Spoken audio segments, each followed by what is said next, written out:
সামনে ইফতারি, বসে থাকি আমরা তৃষ্ণায় সারাটা দিন, ছাতি ফেটে যায়।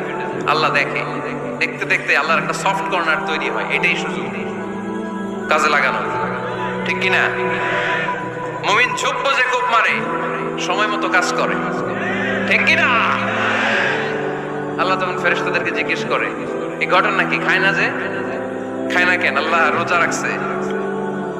এগুলো কি? রোয়াবজা, পেঁয়াজ, আলুর চপ, বেগুনি, মুরগির রান খায় না।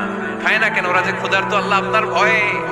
তাই কি চায়? আল্লাহ আপনার কাছে ক্ষমা চায়, ক্ষমা চায়। আল্লাহ রহমতের দরিয়ায় জোশ খেলে যায়।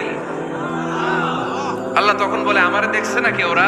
ফেরেশতারা বলে, না দেখে নাই। আমার জান্নাত জাহান্নাম দেখেছে? না দেখে নাই। আমারে না দেখে, জান্নাত জাহান্নাম না দেখে আমার এত ভয় করে? যাও, আজকের এই রোজার বিনিময়ে এখন বান্দা যা চাইবে সব কবুল করে নাও।